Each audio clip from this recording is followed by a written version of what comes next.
Good afternoon. Here is the national news from BGI TV, Baba Bagede Imo TV. I am Mori Rebida Lawal. First are the major headlines for the national news. Nigeria borrowed 6.64 trillion naira. Service debts were 2.93 trillion naira in 2021, says DMO. Man, 60, allegedly rapes physically challenged person in Rivers. Abuja teenage burglar jailed for stealing spaghetti noodles. Adamawa chemist injects man to death, steal motorcycle.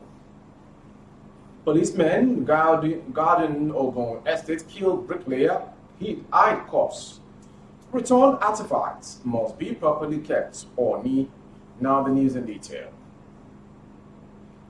The Debt Management Office on Thursday said Nigeria's total public debt stock increased to 39.56 trillion naira in 2021 from 32.92 trillion naira in 2020. The Director General, DMO, Patience Onia, said these are the media brief in Abuja. According to her, the total debt includes new borrowings by the federal government and the sub-nationals. She also said that the amount helped in financing the budget's deficits, capital projects, and supports economic recovery. Onia said Nigeria's total public debt as of December 31st, 2021 was 39.56 trillion naira or 95.78 billion US dollars. The amount represents the total external and domestic debt of the federal government of Nigeria, 36 state government, and the federal capital territory. Borrowings for this purpose and disbursement by the multilateral and bilateral creditors account for a significant portion of the increase in the debt stock. Increases were also recorded in the debt stock of states and FCT. Onia said the federal government was mindful of the relatively high debt to revenue ratio and has established certain measures to increase revenues through the Strategic Revenue Growth Initiative and the introduction of Finance Act since 2019. With the total public debt stock GDP as at December 31st, 2021 of 22.47%, the debt to GDP ratio still remains within Nigeria's self-imposed limit of 40%. However, findings show that Nigeria spent 2.93 trillion naira on debt servicing payments in 2021, according to the data obtained from the DMO. So another disheartening story. Father of a 12-year-old physically challenged girl has demanded the immediate prosecution of a 60-year-old man identified as Victor Obilo for allegedly making love with his daughter. The man, Eze Eleonu, said he caught Obilo pants down with his physically challenged daughter, who, according to him, also has speech as well as hearing impairment. Leonu narrated that the suspect Obido, who is now cooling his feet at the State Criminal Investigation and Intelligence Department of the River State Police Command, on Saturday, March 5th, 2022, had love with his daughter while he was out of his house in Ubima community in the Ikwere local government area of the state. Leonu told newsmen that on entering his house, he saw Obilo stark naked, sitting very close to his daughter, who was also naked, and immediately grabbed him before raising the alarm. He narrated that the alarm he raised attracted a neighbor to his compound who helped in securing the said Obilo before the arrival of the members of a local vigilante group who took him to their office and in turn handed him over to the Ubima Police Division. As I approached the room, I saw somebody that got up from the chair stark naked. I was able to recognize him immediately. His name is Victor Obilo. We held him before Park Vigilante came and carried him to their office. The man was transferred to the Ubima Police Division. On Monday, the DCO came and gave me a doctor's report to go to any government hospital and run a check. And when we went to the hospital, the doctor said there was a penetration. And in justice, they should charge the matter to court, Leono stated. Reacting to the incident, a rights group Center for Basic Rights Protection and Accountability campaign has called for a thorough investigation into the matter. A member of the group, Gladys Onyem Wen, ordered the police to tidy up the investigation and arraign the suspect in court. When contacted, acting spokesperson of the state's police command, Grace Enringe Koko, said she was here to hear any reports. So another case, an Abuja Upper Area Court in Gwagwalada Area Council on Thursday sentenced a 19-year-old student, Hilary Yunana, to 4 months imprisonment for stealing spaghetti and noodles from a shop. The convict, a resident of Basa village along Airport Road, Abuja, was charged with burglary and theft. The judge, Sani Umar, jailed Yunana after he pleaded guilty to the offense. Umar, however, gave the convict an option to pay 10,000 naira for each of the charges or serve a jail term of 2 months for each of them. He said the sentence would run concurrently and warned Yunana the disease from committing crimes in the future. The judge said the sentence would serve as a deterrent to anyone who wanted to toll the depraved path in the future. Earlier, the prosecution counsel, Abdullah Tanko, told the court that the convict broke and entered the shop of one gift, Ugochukwu, of the same address on March 4th. So another tragic event. 2 medicine vendors, Abu Badaru and Awal Lawan, have confessed to injecting and strangling a commercial tricycle rider Al Goni in Adamawa State. Badaru, 27, and Lawan, 26, stated that they injected Goni with an overdose of pentosozine, more commonly referred to as Pento, in order to steal his new tricycle. Pentosozine can slow or stop breathing. Misuse of the drug can cause addiction, overdose, or death. Confessing to the killing of the tricycle operator, the duo said they boarded the tricycle to Badaru's house, where they forcefully held the rider and injected him with Pento before dumping his corpse by the riverbank in Uba, in the Ong local government area of the state. Narrating how they got caught by the police, Badaru said, "After killing Goni, I rode the tricycle to Mubi to sell it, but people refused to buy it due to lack of particulars. I then parked the tricycle at Mararaba Mubi. The following morning, I took the tricycle to Mubi for the second time to sell.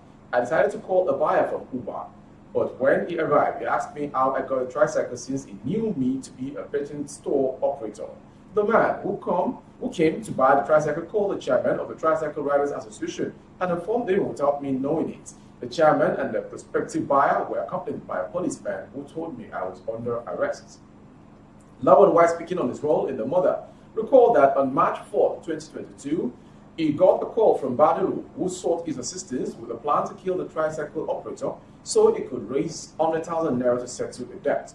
He claimed that he only helped his friends to administer the injection while Badaru strangled the victim.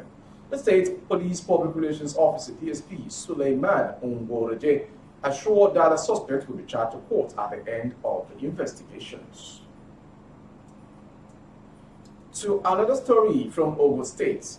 A bricklayer, Sunday Ojo, has been shot dead by a mobile policeman who stormed Otere Apano community Mowe in the Obafemi Owode local government area of Ogun State. Punch Metro gathered that Ojo and his colleague, identified only as Kazim, were working on a building site in the community when no fewer than 4 armed policemen invaded the premises on Tuesday around 2:30 p.m.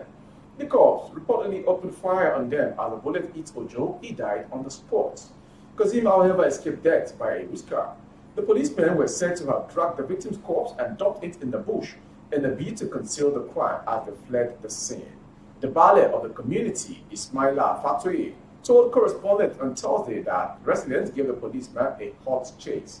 While 2 policemen escaped, Fatoye said the remaining 2 cops who hid in the bush were arrested. He noted that the incident was reported at the Mowe police station. Fatoye said we were in the community where we suddenly heard gunshots at the junction leading into the community. 2 people, Kazim and Joe, were seen filling the site, so we ran in that direction. When we got there, Kazim and Joe were nowhere to be found. We started calling their names, but only Kazim responded. He came out from where he was hiding, and when we saw him, he said we should not allow the policemen to escape as they had shot Ojo. We saw blood stain on the ground, and when we trailed the blood, we found where they dumped Ojo's corpse. At the same time, people in the community chased the 4 armed policemen, but 2 of them escaped while the remaining 2 ran into the bush. I quickly went to the Mowe police station to report, and the policemen from the station, alongside our youth leader, were able to locate and arrest armed policemen inside the bush. Fatoye accused policemen guarding a neighboring estate, which shared a boundary with the community, of perpetrating the crime. He said the policemen were part of those guarding Pentagon Estate. For the estate chairman, Kennedy Okorua, a boundary separates the estate from our community.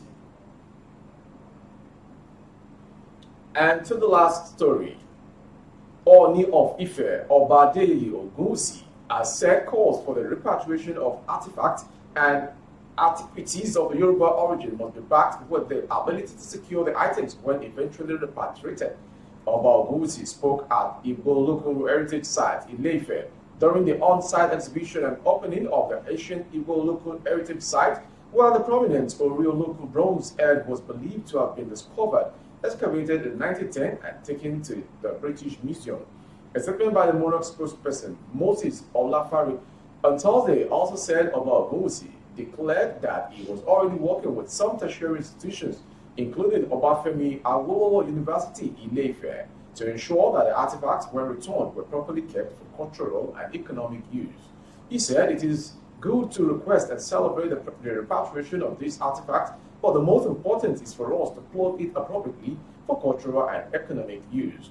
That is why we are working with our tertiary institutions, including the Obafemi Awolowo University, University of Ibadan, and others to ensure that we have a successful repatriation. That was the national news from BGI TV, but before we go, a quick recap of the headlines once again. Nigeria borrowed 6.64 trillion naira, service debt with 2.93 trillion naira in 2021, says DMO. Man 60 allegedly rapes physically challenged person in Rivers.